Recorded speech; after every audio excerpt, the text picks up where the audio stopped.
Assalamualaikum warahmatullahi wabarakatuh. Perkenalkan, saya Gebriosa, perwakilan dari kelompok 5 akan menjelaskan demonstrasi konseptual rancangan pembelajaran UPD bagian evaluate lembar kerja E, yang berarti evaluate work and progress adalah desain yang disengaja untuk refleksi konstan. Misalnya, bagaimana keadaannya, apa yang berhasil, apa yang perlu disesuaikan, menjadi apa pembelajaran tersebut, dan sekarang bagaimana pembelajaran tersebut. Itulah yang diharapkan dari semua peserta didik. Evaluasi berjalan seiring dengan kebutuhan sistem tujuan kinerja yang jelas dan transparan, ditambah dengan sistem umpan balik yang kuat terhadap tujuan kinerja. Beberapa pertanyaan menunjang tugas evaluate. Yang pertama adalah bagaimana caranya peserta didik dibimbing dalam penilaian diri, evaluasi diri, dan penyesuaian. Yang pertama, cara yang digunakan untuk membimbing peserta didik dalam melakukan penilaian diri, evaluasi, dan penyesuaian dengan cara peserta didik diminta untuk menilai penugasan, pengetahuan, dan keterampilan berpikirnya sebagai hasil belajar dari suatu mata pelajaran tertentu.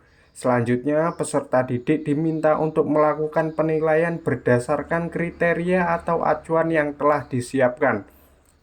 Berkaitan dengan penilaian kompetensi psikomotorik, peserta didik dapat diminta untuk menilai kecakapan atau keterampilan yang telah dikuasainya berdasarkan kriteria atau acuan yang telah disiapkan.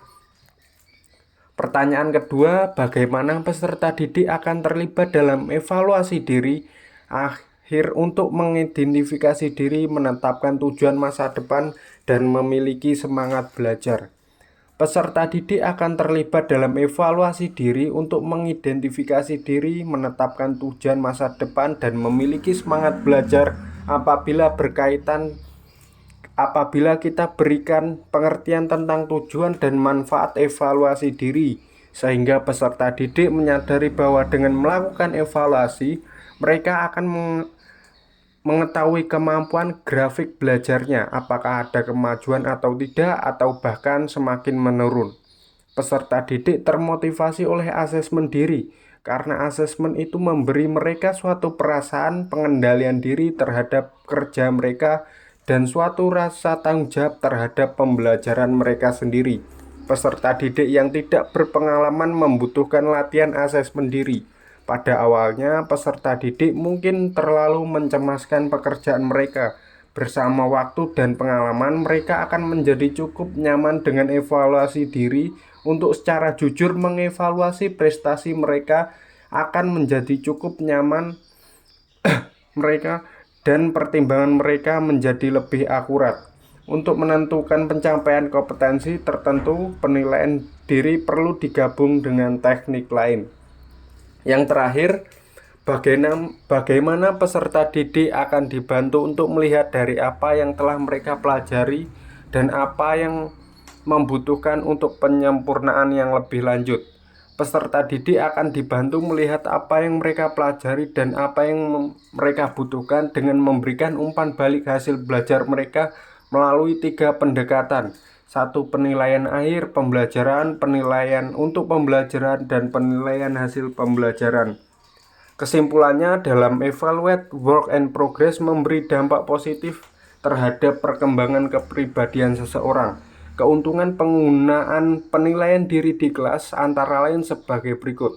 Dapat menumbuhkan rasa percaya diri peserta didik karena mereka diberi kepercayaan untuk menilai dirinya sendiri. 2. Peserta didik menyadari kekuatan dan kelemahannya. Ketika mereka melakukan penilaian, harus melakukan introspeksi terhadap kekuatan dan kelemahan yang dimilikinya. 3. Dapat mendorong, membiasakan, dan melatih peserta didik untuk berbuat jujur karena mereka dituntut untuk jujur dan objektif dalam melakukan penilaian dirinya. Terima kasih. Wassalamualaikum warahmatullahi wabarakatuh.